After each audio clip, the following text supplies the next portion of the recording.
చాలా రోజులైంది కదా మాట్లాడి మీ అందరితో. సో ఒకలా ఉంది. చాలా రోజులైపోయింది కదా లైవ్లోకి ఇలా కెమెరా ముందుకు వచ్చి కొన్ని విషయాలు క్లుప్తంగా మీతో పంచుకుంటాను. బేసిక్గా రాజకీయాలంటే తెలుసు, అంటే ఎప్పుడో స్వాతంత్ర ఉద్యమం దగ్గర నుంచి మొదలు పెడితే ఈ జైళ్ళకి వెళ్ళడం, దెబ్బలు అంటే కొట్టించుకోవడం పోలీసులతోటి, అలాగే ఫ్యామిలీల్ని కొట్టడం, ఫ్యామిలీల మీద జులుం చూపించడం, ఇవన్నీ స్వాతంత్ర ఉద్యమం చేస్తున్న వాళ్ళందరూ ప్రిపేర్ అయిపోయి రాజకీయాల్లోకి వచ్చి ప్రజల్ని వాళ్ళ స్పీచెస్తో ఉత్తేజం చేసి మొత్తానికి మనకైతే ఇండియాకి ఇండిపెండెన్స్ అయితే తీసుకొచ్చారు. సో రాజకీయాల్లో కొన్ని స్పీచెస్ చేసేటప్పుడు మేము మెంటల్లీ ప్రిపేర్ అయ్యే వస్తాం. ఓకే, సో నువ్వు మాట్లాడిన మాటలు శృతి మించిపోయాయి అని చెప్పేసి మీరు అంటారు. ఆపోజిట్ క్వశ్చన్ కూడా, నెగిటివ్ క్వశ్చన్స్ కూడా నేనే వేసేసుకుని నేనే మీకు ఆన్సర్ చెప్పేస్తా. మరి అలా అయితే రెడ్ బుక్ రాజ్యాంగం అని చెప్పేసి లోకేష్ ఎందుకు చెప్పాడు? మేము వస్తే ఒక్కొక్కళ్ళకి తాట తీస్తామని ఎందుకు చెప్పాడు? మేము ఒక్కొక్కళ్ళని బట్టలిప్పి డ్రాయర్లతో రోడ్ల మీద పరిగెత్తిస్తాము అని చెప్పేసి ఎందుకు చెప్పాడు? పవన్ కళ్యాణ్ చెమడాలు ఒలుస్తాము, తోలు ఒలుస్తాము, బట్టలిప్పి రోడ్ల మీద పరిగెత్తిస్తాము, ఒక్కొక్కళ్ళని తరిమి తరిమి కొడతాము, ఇంకా అంటే సోషల్ మీడియా కొన్ని ఒప్పుకోవట్లేదు కాబట్టి కొన్ని మాటల్ని ఫిల్టర్ చేస్తుంది కాబట్టి నేను కొన్ని మాటలు మాట్లాడట్లేదు. శృతి మించి వెళ్ళిపోయాడు పవన్ కళ్యాణ్ కూడా. ఇంకా వంగలపూడి అనిత ఇప్పుడు హోమ్ మినిస్టర్, ఆవిడ పిచ్చి తుగ్లక్, నత్తి పకోడి, వాడికేం తెలుసు, వాడి బొంద, ఇంకా ఒకటి కాదు, ఆవిడ కూడా శృతి మించి చాలా వెళ్ళిపోయింది. మరి మీ సోషల్ మీడియా అయితే, టీడీపీ సోషల్ మీడియా అయితే ఇంక చెప్పక్కర్లేదు. TV5 అండ్ ఈనాడు భారతమ్మ గారి మీద ఎలాంటి థంబ్నెయిల్స్ ఎలా పెట్టి మీరు మాట్లాడినప్పుడు మేము వ్యతిరేకంగా మీకు హార్ష్గా సమాధానాలు ఇస్తే, వైఎస్ఆర్సీపీ ఫాలోవర్గా మేము రిప్లైస్ ఇస్తే తట్టుకోలేకపోతున్నారు. మీరు వైఎస్ఆర్సీపీ ప్రభుత్వం గవర్నమెంట్లో ఉన్నప్పుడే, అంటే విన్ అయినప్పుడే, పరిపాలన చేస్తున్నప్పుడే మీ సోషల్ మీడియాను పెట్టుకుని, ఈనాడుని పెట్టుకుని, ఏబిఎన్ లాంటి ఛానల్స్ని పెట్టుకుని ఎన్ని రకాలుగా దుష్ప్రచారాలు చేపించారు.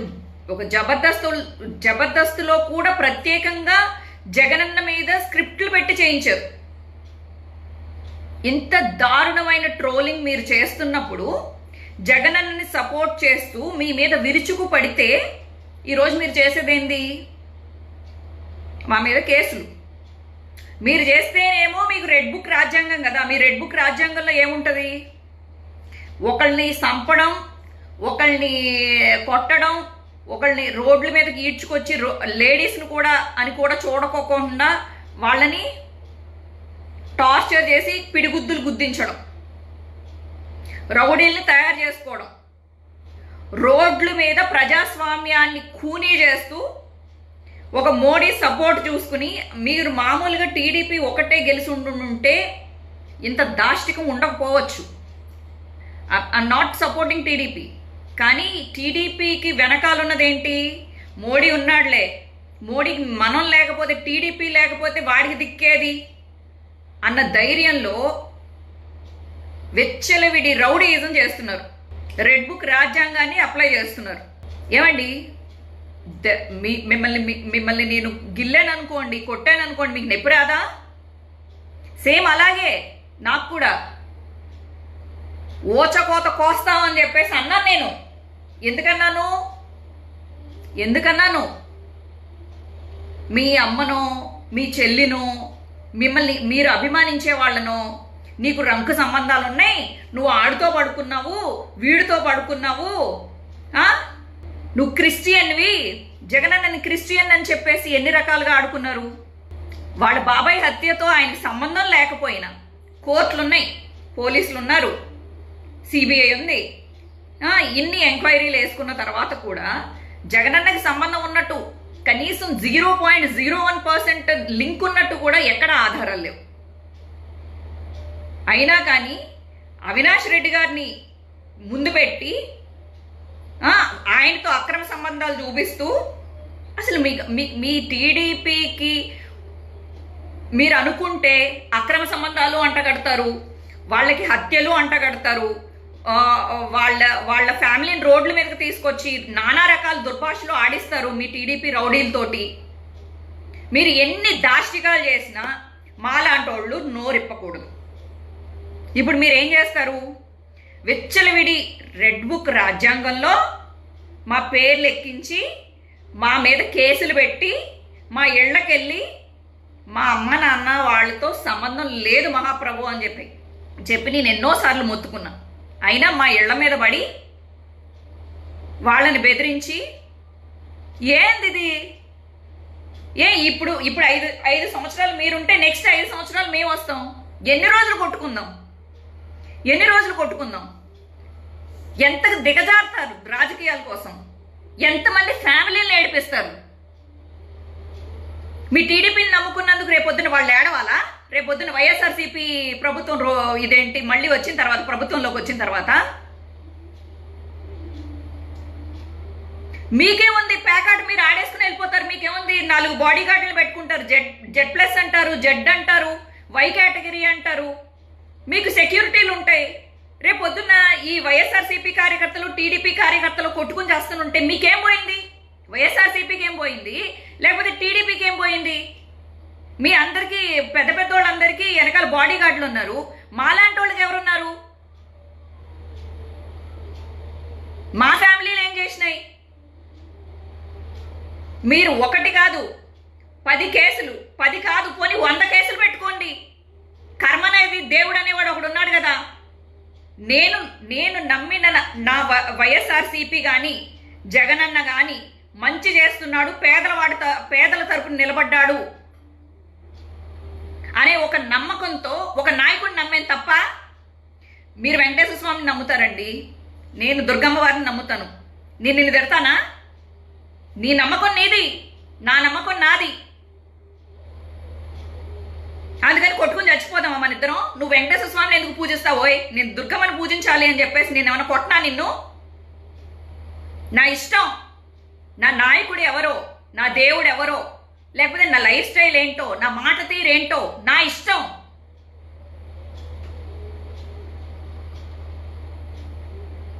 ఎన్ని రోజులు బెదిరింపులతో బతుకుతారు? మీరు మాట్లాడితే రెడ్ బుక్ రాజ్యాంగం తీస్తారు, లేకపోతే వైట్ పేపర్ తీస్తారు, శ్వేతపత్రం రిలీజ్ చేస్తారు. ఆ శ్వేతపత్రాలు ఎందుకు రిలీజ్ చేస్తారు? మీరు సూపర్ 6 గురించి మాట్లాడచ్చు కదా. ఏం చేశారు? సూపర్ 6 చేతులు ఎత్తేశారు, చేయలేం మహాప్రభు అని చెప్పి. 65 లక్షలకు చేంజ్ ఉన్న వాళ్ళని ఇప్పుడు 64 లక్షలు కుదించారు. ఆల్మోస్ట్ 1 లక్ష ఇదేంటి ముసలోళ్ళని పింఛన్ల కోసం ఎదురు చూసే వాళ్ళని తగ్గించేశారు, కుదించేశారు. మీ ఇష్టానికి మీరు లిస్టులు ప్రిపేర్ చేసుకోండి, మీకు కావాల్సిన వాళ్ళకే ఇచ్చుకోండి పైసలు. ఇప్పుడు 7 కేసులు పెట్టారంటే 70 కేసులు పెట్టండి సార్. ఎక్కడికి రమ్మంటారు? పోనీ నేను ఆంధ్ర వచ్చి లొంగిపోమంటారా? లొంగిపోతా. రోజు ఎందుకు ఈ దొంగ పిల్లి ఆట? ఏంటి దొంగ పోలీస్ ఆట, పిల్లి ఎలక ఆట? నా మీద ఎన్ని కేసులు పెట్టాలో పెట్టారు. ఇది సోషల్ మీడియాలో ట్రోలింగ్ అనేది ట్రంప్ మీద జరుగుతుంది. అంటే అమెరికా అధ్యక్షుడి మీద జరిగేది. అంటే ఇప్పుడు ట్రంప్ కాదనుకోండి, అమెరికా అధ్యక్షుడి మీద జరుగుతుంది, పుతిన్ మీద జరుగుతుంది, బ్రిటన్ రాణి మీద జరుగుతుంది. ఈ ట్రోలింగ్ అనేది ఇక్కడ ఆంధ్రప్రదేశ్లో మాత్రమే కాదు. ఆంధ్రప్రదేశ్లో మీరు మా మీద మీమ్స్ చేశారు కాబట్టి, మీరు మా గురించి మాట్లాడుతున్నారు కాబట్టి, మిమ్మల్ని సోషల్ మీడియాలో ఇలా చేస్తున్నారు కాబట్టి మేము జైల్లో వేస్తామంటే ఏ రాజ్యాంగంలో ఏది రాసిందో చెప్పండి? 41A నోటీసెస్ ఇస్తారు. లేదు మీరు ఏమన్నా తప్పుడు కేసులు బనాయించాలన్నా కూడా బనాయిస్తారు. ఎందుకంటే రాజ్యాంగం రెడ్ బుక్ రాజ్యాంగం. ఇది అంబేద్కర్ రాజ్యాంగం కాదు, ఇది రెడ్ బుక్ రాజ్యాంగం. మీకు సపోర్టివ్గా ఆ ఆర్టీవీ ఇంకా ఏయో కొన్ని ఛానల్స్ పెట్టుకున్నారు కొత్తగా. వాళ్ళేమో మా క్యారెక్టర్ అసాసినేట్ చేస్తారు. ఆ సిఆర్ వాయిస్ అంట, వాడు మొత్తం వాడి వీడియోలో చెప్పిన అన్ని అబద్ధాలు, పచ్చి అబద్ధాలు. ఆవిడెవరో సంఘ సంస్కర్త అంట, ఫ్యామిలీ కౌన్సిలర్ అంట, కృష్ణవేణి అంట. ఆమె ఉమెన్ యాక్టివిస్ట్ అంట. ఆమె నోటి నిండా శ్రీరెడ్డిని ఎప్పుడు అరెస్ట్ చేస్తారు, శ్రీరెడ్డిని ఎందుకు మీరు వదిలేస్తున్నారు, శ్రీరెడ్డిని పట్టుకోలేకపోతున్నారా, ఆమె నాకు పడేడుస్తుంది. ఇప్పుడు మీరు కమ్మ వాళ్ళైతే నో, మీకేం పర్వాలేదు, మీరు డైరెక్ట్గా వాళ్ళని సపోర్ట్ చేసుకోండి, నేనేం అనట్లేదమ్మా కృష్ణకుమారి గారు. కానీ ఇంకొకరికి పడి ఎందుకు ఏడుస్తున్నారు? నేను ఏ రోజైనా మీ ఇంట్లోకి వచ్చి ఒక ముద్ద తిన్నానా? మీ ఇంట్లో ఉన్నది ఏదైనా ఎత్తుకుపోయానా? మీకు ఏ రోజైనా ఫోన్ చేసి 4 డబ్బులు నాకు అవసరం అండి, మీరు నాకు పంపించండి అని చెప్పేసి నేను ఏమన్నా అడిగానా? నా మీద ఎందుకండి కక్ష? మీకు కేవలం కక్ష ఎందుకంటే జగన్మోహన్ రెడ్డి గారిని నేను సపోర్ట్ చేస్తున్నాను. మీ అందరికీ నేను శత్రువుని ఎందుకు అయ్యాను అని అంటే ఈ సోకాల్డ్ బ్యాచ్ మీ అందరికీ నేను శత్రువుని ఎందుకు అయ్యాను అని అంటే, అప్పటి వరకు మరి ఏబిఎన్ అయితే ఏంటి, మహా టీవీ అయితే ఏంటి, మరి ఇదేంటి TV9, మరి TV5 కూడా నా మీద ప్రచారాలు చేసుకుంది కదా, మంచిదే ఈ అమ్మాయి ఇలా సోషల్ మూవీ ఇండస్ట్రీలో ఇలా అన్యాయం చేశారు అని చెప్పి మీరే కదా సపోర్టివ్గా చేశారు. ఈరోజు మీకు ఎందుకు శత్రువుని అయ్యాను? కేవలం జగన్మోహన్ రెడ్డి గారిని నేను సపోర్ట్ చేసినందుకు. ఇప్పుడు నా క్యారెక్టర్ కూడా మంచిది కాదు, నేను సంఘానికి ఒక పురుగుని, అదే కదా మీరు ప్రూవ్ చేయాలనుకుంటున్నారు. అంటే జగన్మోహన్ రెడ్డి గారిని పేదలు సపోర్ట్ చేసినా పేదల్ని తప్పే, ముసలాళ్ళు వితంతువులు ఎవరైనా సపోర్ట్ చేస్తే 65 లక్షల మంది ఎవరో ఉంటే వాళ్ళనే 64 లక్షలకి కుదించేశారు. ఆల్మోస్ట్ దగ్గర 65,000 మందినో, లక్ష కాదు, ఒక 65,000 70,000 మందిని తీసేశారంట పింఛన్ల దగ్గర నుంచి. మీ వాళ్ళకే ఇచ్చుకుంటున్నారు, భూ కబ్జాలు చేసుకుంటున్నారు, ఎర్రమట్టి దిబ్బల్ని తవ్వేస్తున్నారు, ఇసుక మాఫియాలు చేసుకుంటున్నారు. మీరు పింఛన్లు సూపర్ 6 అని చెప్పేసి రైతులకు ఇవ్వాల్సిన డబ్బుల్ని ఇవ్వలేదు. 25,000 ప్రామిస్ చేశారు సంవత్సరానికి. కొన్ని సంవత్సరానికి వదిలేసేయండి. ఇప్పుడు పంట వేసుకోవాలి కదా, వాళ్ళకి ఇవ్వాల్సిన డబ్బులు వాళ్ళకి ఇవ్వలేదు, రైతులకు ఇవ్వాల్సిన డబ్బులు ఇవ్వలేదు, చిన్నపిల్లలకి ఇవ్వాల్సిన అమ్మఒడి లాంటిది ఇవ్వలేదు. మీరు ఏది అడిగినా ఖజానాలో డబ్బులు లేవు. నువ్వు చంద్రబాబు నాయుడు ప్రభుత్వాన్ని వదిలేసేటప్పటికి 100 కోట్లు ఉంటే, జగనన్న ప్రభుత్వాన్ని వదిలిపెట్టేసరికి 800 కోట్లు ఉంది ఖజానాలో. ఉన్నా కానీ ఇంకా బేదడుపులు. మీరు ఏం చేస్తారు? మీరు కేవలం టీడీపీ ఎందుకు వచ్చింది అని అంటే, కేవలం ఒకే ఒకటి, అమరావతిని సేఫ్ జోన్ చేసేసి అమరావతిని ఖచ్చితంగా ఇదే రాజధాని అని చెప్పేసి మీరు చేసిన దానికి, అంటే మీ ఆస్తుల చుట్టూ, లేకపోతే మీ చుట్టాల ఇళ్ల చుట్టూ, లేకపోతే వాళ్ళ నారాయణ లాంటి సంస్థల చుట్టూ వేసుకున్న రోడ్లు యాజ్ ఇట్ ఈజ్ వచ్చేసేయాలి, అవి ఏ డిస్టర్బ్ అవ్వకూడదని కేవలం అమరావతి కోసమే. మీరు తీసుకొచ్చిన డబ్బులేంటి, మీరు తీసుకొచ్చే ప్యాకేజీలేంటి, మీరు ప్రభుత్వంలోకి వచ్చింది రీజన్ ఏంటి? ఖచ్చితంగా మీరు వచ్చింది అమరావతిని కట్టడానికి మాత్రమే. ప్రజల శ్రేయస్సు కోసం కానీ, ప్రజా సంక్షేమం కోసం కానీ మీరు టీడీపీ ప్రభుత్వంలోకి రాలేదు. ఈవీఎంలో ప్రాబ్లంలో లేకపోతే ఏదో ఒకటి చేసుకుని మొత్తం మీద కింద మీద పడి మొత్తం మీద ప్రభుత్వాన్ని మీరు నిలబెట్టింది కారణం కేవలం అమరావతిని నిలబెట్టడానికి మాత్రమే. మీరు ప్రజా సంక్షేమం కోసం అయితే రాలేదు. అనిత ప్రతిరోజు తెలుగుదేశం అధ్యక్షురాలు అని చెప్పేసి ప్రతిరోజు ఇదేంటి ప్రెస్ మీట్లు పెట్టి జగనన్నని ఎలా మాట్లాడింది? ఏ రోజైనా కొప్పు పట్టుకుని లోపలికి తీసుకెళ్ళి వేసారా? 4 ఉతికారా? చింతకాయల అయ్యన్న పాత్రుడు ఎలాంటి మాటలు మాట్లాడాడు? మాట్లాడితే జగనన్నని మీరు మాట్లాడితే వాడికి ఉన్న బట్టతలను ఏమన్నా పుచ్చుకుని ఏమైనా జైల్లో వేసారా? వేసినట్టు వేసి ఒక రోజు కూడా ఉండలేదు కదా. అతికి ప్రలాపాలను ప్రేలితే ఇంకా పార్టీ లేదు, బొక్క లేదు అన్న అచ్చెన్నాయుడు పోలీసులను పట్టుకుని దెంగి తినడానికి వచ్చారు మీరు అని చెప్పేసి మాట్లాడాడు. అతన్ని తీసుకెళ్ళి ఏమైనా వేసారా?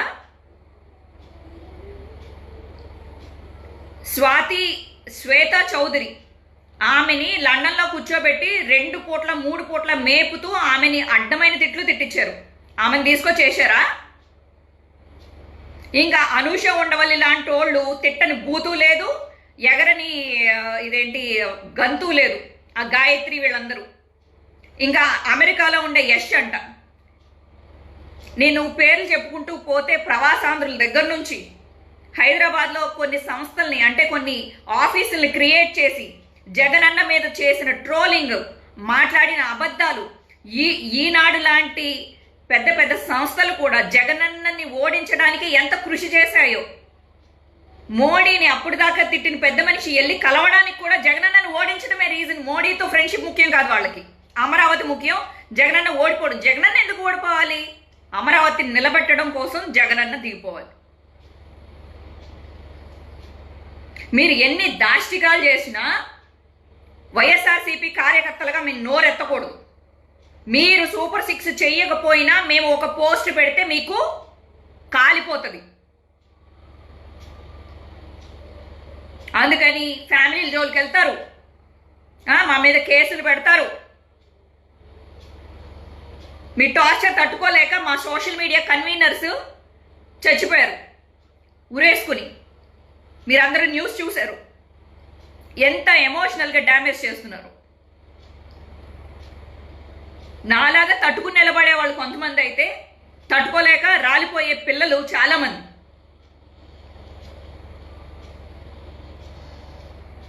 నేను వైఎస్ఆర్సీపీకి కూడా ఒకటే చెప్తున్నాను, సార్ మీ అందరికీ వెనకాల బాడీ గార్డ్స్ ఉన్నారు, మాకెవరు ఉండరు, మేము కష్టపడ్డాం.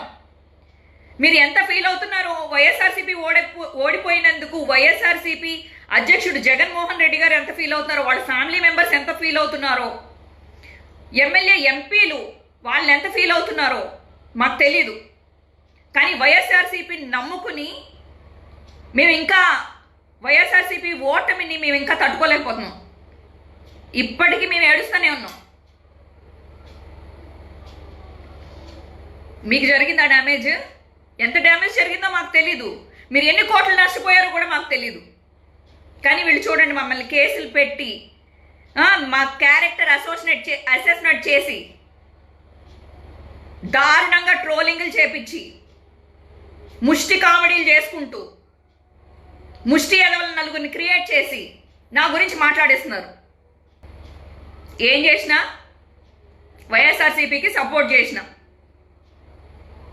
అది మీకు వచ్చిన నొప్పి, అది మీరు తట్టుకోలేని నొప్పి, అది మీకు గుండె నొప్పి. మీరు ఓటమి అయినా విజయం అయినా మేము ఒకలాగే తీసుకుంటామని చెప్పేసి వైఎస్ఆర్సీపీలో కొంతమంది మాట్లాడతారు. మాకు ఓటమి చిన్న విషయం కాదు, చాలా పెద్ద విషయం. ఇంకా మేము బయటకు రాలే ఆ షాక్లోంచి. నేను ఓచకోత అని మాట్లాడింది ఎవరైతే అసలు జగనన్న ప్రభుత్వంలో ఉన్నప్పుడు కూడా ఎన్ని రకాల దాష్టికాలండి. టీడీపీ ఇదేంటి కొంతమంది టీడీపీని నమ్ముకున్న వాళ్ళు. ఒక ఆయన అయితే ఏకంగా గన్నవరం దగ్గర ఒక రేప్ కూడా చేశాడు కదా, ఒక పిల్లని రేప్ చేసి చంపేసినాడు కదా. మరి వీళ్ళందరూ ఆంధ్రాలో నిలబడి ఎన్నెన్ని మాటలు మాట్లాడారు. ఏ రోజు జగనన్న చేసిన తప్పేంటంటే తను చేసిన అభివృద్ధిని కనీసం పబ్లిసిటీ చేసుకోలేకపోయాడు. ఇంత మంచి చేసి పబ్లిసిటీ చేసుకోలేకపోయాడు. ప్రతి దానికి సైలెంట్గా ఉండటం. ఆ ఎదవలు ఏదో ఒకటి సృష్టిస్తారు. కనీసం జగనన్న అది నిజం కాదు, ఇది వాస్తవం అని చెప్పేసి క్లారిటీ ఇవ్వరు. ఎంత సైలెన్స్ అంటే అంత సైలెన్స్. ఆ సైలెన్స్ అతన్ని తినేసింది విషంలాగా. అతని పార్టీని తినేసింది. వాళ్ళకేం పోయింది నష్టం? పార్టీని నమ్ముకున్న మాలాంటి వాళ్ళకి కదా నష్టం. ఇప్పుడు మేము ఎక్కడున్నామో భయపడాలా? ఎక్కడెక్కడికో పారిపోవాలా? ఊర్లో వదిలేసి పోవాలా? పెద్ద పెద్దోళ్ళకేం కాదు, చిన్నోళ్ళకే. ఇదంతా చాలా ఆవేదనతో వస్తున్న మాటలు. నేను పార్టీని ఏమీ అవమానించట్లేదు, కానీ మా బాధ, ఉక్రోషం అండ్ మేము మానసికంగా ఎంత వ్యధ అనుభవిస్తున్నాం. మేం కాదండి, మేము వైఎస్ఆర్సీపీని ఇదేంటి సపోర్టివ్గా మాట్లాడుతున్నందుకు మేమేం పాపం చేసాం? మా తల్లిదండ్రులు ఇప్పుడు నాలా సోషల్ మీడియాలో సపోర్ట్ చేసిన ఎంతో మంది తల్లిదండ్రులు మేమేం తప్పు చేసాం? నువ్వు వైఎస్ఆర్సీపీ అని నోరు మాట్లాడావు, నోరెప్పి. మేమేం తప్పు చేసాం? మమ్మల్ని ఏపేస్తున్నారు టీడీపీ వాళ్ళు అని మాట్లాడుతుంటే, తల్లిదండ్రులు ఏడుస్తుంటే మేమేం చెప్పాం సమాధానం వాళ్ళకి? మా బాధలు మాకు తెలుసు, మేము మానసికంగా ఎంత వ్యధ అనుభవిస్తున్నామో మాకు తెలుసు. మమ్మల్ని లేపండి, మా ఫ్యామిలీని వదిలేయండి కదా. మేము చావో రేవో అనుకునే వచ్చాం. మీరు కేసులు పెట్టకుండా ఉంటారని, అంత మంచి ఉద్దేశాలతో మీరు ఉన్నారు అని మేము అనుకోవట్లేదు. మీరు రావడమే అంటే రాకముందే మీరు రెడ్ బుక్ గురించి మాట్లాడారు, మీరు రౌడీయిజం గురించి మాట్లాడారు, బట్టలిప్పి కొడతామని చెప్పారు, హత్యలు చేస్తామని చెప్పారు, ఎవరిని వదిలిపెట్టమని చెప్పేసి వేలు చూపించారు. మీరు వచ్చిన తర్వాత మమ్మల్ని వదిలేస్తారని మేము ఎలా అనుకుంటాం సార్? వైఎస్ఆర్సీపీ చేతకాని దద్దం అనుకోవాలా మరి మీ అందరినీ వదిలేసినందుకు? మీరు ఎన్ని మాటలు మాట్లాడుతున్నా వైఎస్ఆర్సీపీ ప్రభుత్వంలో ఉంది. మిమ్మల్ని ఏమైనా చేసిందా? అనిత కత్తెరలు పట్టుకుని తిరిగింది, వంగలపూడి అనిత. ఆమెను ఏమన్నా చేశారా అండి పోలీసులు తీసుకెళ్ళి? మీరు ఇన్ని మాటలు మాట్లాడిస్తున్న వైఎస్ఆర్సీపీకి ఇంత వ్యతిరేకంగా ఇంతమంది పోగై మాట్లాడినా ఏ రోజు ఒక్కడిని కూడా వైఎస్ఆర్సీపీ లోపలికి తీసుకెళ్ళి 3rd డిగ్రీయో లేకపోతే ఇంకొక డిగ్రీయో పెట్టింది లేదు. ఎక్కడికని పారిపోతాం సార్? ఎన్ని రోజులని పారిపోతాం? ఎన్ని రోజులని ఇదేంటి దాక్కోవాలి? ఎన్ని రోజులని భయపడాలి? భయపడి 100 రోజులు బతికే కన్నా ధైర్యంగా ఒక్క రోజు బతికితే చాలని చెప్పి వివేకానంద చెప్పాడు. ఇన్ని రోజులని భయపడలా, మానసికంగా క్షోభ అనుభవించాను. దానికి తగ్గట్టు ఫినాన్షియల్లీ చాలా ప్రాబ్లమ్స్ ఉన్నాయి నా లైఫ్లో. మీ ముందు ఏడవకూడదు అని డిసైడ్ అయ్యి వచ్చి ఎమోషనల్ అవ్వకూడదని చెప్పి అవ్వట్లేదు, కానీ నేను మాట్లాడే ఒక్కొక్క మాటకి నా మనసులో నేను ఎంత కుళ్ళి ఏడుస్తున్నానో నాకు తెలుసు. ఈ మాటలు మాట్లాడడానికి కూడా, ఈ ధైర్యం కూడగట్టుకోవడానికి కూడా నాకు చాలా రోజులు టైం పట్టింది. దీని వెనకాల ఈ క్షోభ అనుభవించడానికి, మీ ముందుకు రావడానికి ఎన్ని రోజులు నేను మాట్లాడాలి అన్న నాకు నేనే తగ్గించుకుని నేను మళ్ళీ రెచ్చిపోయి మాట్లాడితే మళ్ళీ వైఎస్ఆర్సీపీకి సంబంధించిన వాళ్ళని ఎవరినైనా ఏమన్నా అంటారేమో, ఎవరినైనా కొడతారేమో, నలుగురు పిల్లల్ని కొట్టించిన పాపం మళ్ళీ నాదవుతుందేమో. నేను రెచ్చిపోయి మాట్లాడితే ఇది నాకు సంబంధించిన వ్యక్తిగత విషయం కాదు, ఇది పార్టీకి సంబంధించిన విషయం అని చెప్పి ఎంతో ఆవేదన ఉన్న మనసులో అణుచుకుని నా సైలెన్స్కి ఇదే కారణం అండి.